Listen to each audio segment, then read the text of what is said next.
Right, yes, thank you very much for staying with us once again and joining us on this channel. Ghana Black Stars B, or the Black Galaxies, have failed to qualify for the CHAN tournament that will be played in next year, in fact, February next year, 2025.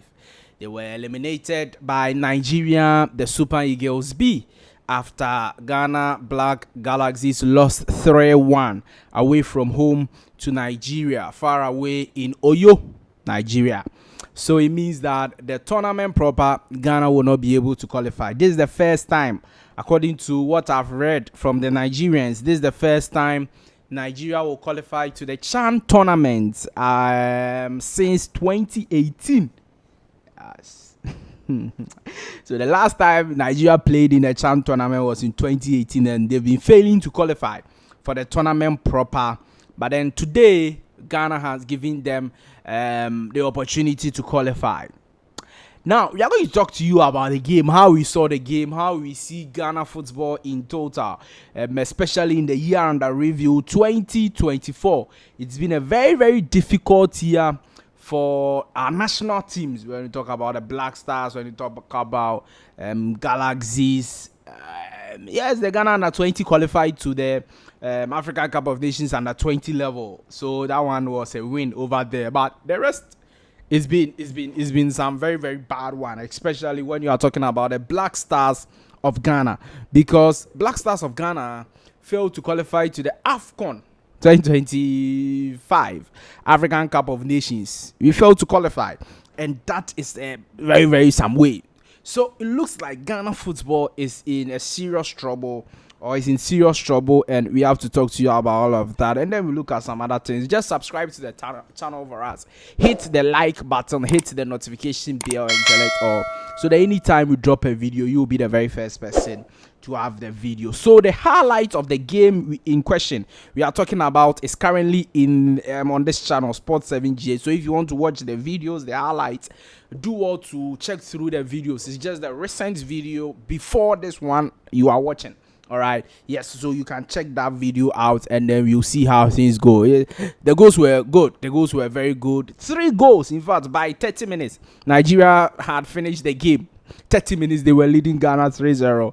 And then in the second half, Ghana came back to pull one back, and the game ended 3-1. The one wasn't enough for Ghana to qualify. So Ghana football is in serious problems. And right now, no, we don't know if we have to. A lot of people would like to blame the Football Association, and I agree with them. Football Association, whether there is if there is a win, it goes. The Football Association takes some credit. If there is a loss or a disgrace, the Football Association takes some credit also. So the Football Association is a big one, but the coaches we are appointing, Charlie. The coaches, Masoud Didi Dramani, you are somebody who everybody trusts. Is it that your materials were not good? And the materials, who called them? Well, you know, the same person who called those materials. Because Masoud Didi Dramani is someone vast experience in coaching, you know, vast experience. Kotoko, local football, Right to Dream Academy, Nordjylland, technical director, and the rest. Top notch coach. Masoud Didi Dramani failed to qualify Ghana to the CHAN tournament. We were beaten mercilessly. The first half of the year, it was a poor showing by the Ghana team. Poor first half. Goalkeeping errors, defending errors, midfield not connected. It was so poor. And the coach on the touchline was Masoud Didi Dramani. He's a top coach. I'm telling you the truth. He's a top coach. But I just don't know what is wrong. I don't know. I don't know. Now, after the game, Masoud Didi Dramani, if we didn't qualify to the... I don't understand this thing that GTV Sports Plus have posted. I really don't understand what Masoud Didi Dramani, the coach of the side, wants to communicate that it is good or what. If you don't qualify for the CHAN tournament, it is positive. Even if we don't qualify, it is positive because the boys would gain some exposure from these qualifiers. What is this? If we don't qualify for the tournament, it is positive. Hey, local coaches, they will always disappoint you. Because how can you say that the boys will gain some.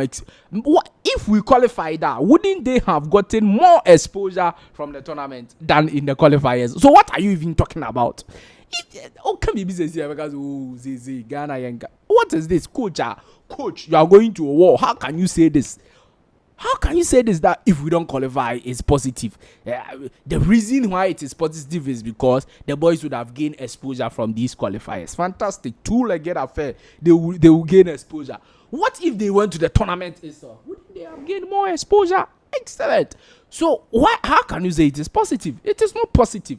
If a nation like Ghana fails to qualify for a major tournament like CHAN, like, nobody should come and we played well, we didn't qualify. It was just the results that didn't favor us. It is positive. What is positive? What is positive about a nation like Ghana failing to qualify for a major tournament? There is nothing positive about it. So the coach, maybe some way. The players on the field of play. Oh, Charlie, the players in idiot. You see, this is what I don't want you people to forget too. Have you all seen, those of you who follow football, that when the Black Stars fail, all of you will be like, oh, let's use local players. The CHAN team is supposed to be the best selection of local players in Ghana. And they go to Nigeria and they fail. Home and away, they take 3-1. They couldn't beat or score a single goal in Accra versus Nigeria. So when the Black Stars are failing or the Black Stars are not doing well, you people should spare us that conversation of use the local players. Let's use the local players. We are using the local players for what? The local players, no common CHAN, they can beat Nigeria local team. So imagine that the Nigeria Super Eagles itself, Atemula Lukman, Osimhen, and all those guys. If they are there and they are playing versus Ghana, AFCON qualifier, AFCON game, and you say that you are fielding these local players to go and die for Ghana, what would they play? Because even versus the local Nigerian team, local based players, Nigeria, they couldn't beat them. They were properly dominated. Clear-cut chances were created. They lost the game. So that is one point I want to make about the players. When the Black Stars are not going, I don't want to hear we should use local play. I don't want to hear that conversation because the local players, they are not good enough. Let's have a systematic, strategic approach in addressing our problems as a football nation. We have a huge problem. Our coaches are poor. That is one of our problems. The way we develop our game is poor. We don't call the right and deserving players. We don't have a lot of quality in the local league. We don't have a lot of quality because there is no money in the local league. So if somebody is quality, or if a player is a little quality or has some level of quality, they will just leave the country, go to Tanzania, go to Ethiopia and the rest, and go and play and get a lot of dollars. There is just minimal money. There's not a lot of money in the local league. So the quality players don't stay in the local league. I'm telling you the truth. The quality players, look at this league we are playing this season. The top scorer will leave after this season. The best player will leave after this season. They will leave the country. Not to even European countries. So they'll be going to Tanzania and the rest, Egypt and those countries, Togo and the rest. Because that's where they are going to get huge sums of dollars. So our problems as a football nation is so glaring, and all of us must see it. And all of us must try to solve those issues and those problems. That is just what I want to say about this qualifiers and how embarrassing we've been. Now, according to what is this? PFFFC, top 10 fastest players in the world in 2024. Joseph Pinso is the second. He's a Ghanaian. First one is Ricky J. Jones, 22 years old.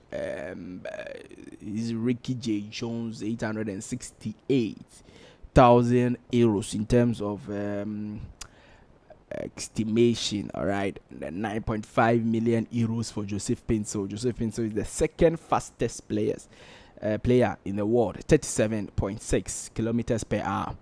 And even the first player also had 37.6 kilometers per hour. So it means that they are just par.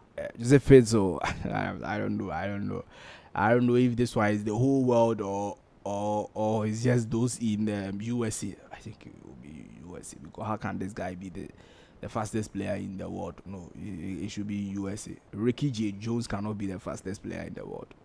This one here, it should be USA. All right, so thank you very much for staying with us and joining us once again. I'll see you in the next one. Subscribe to the channel, like the video, hit the notification bell, and select all. Bye bye.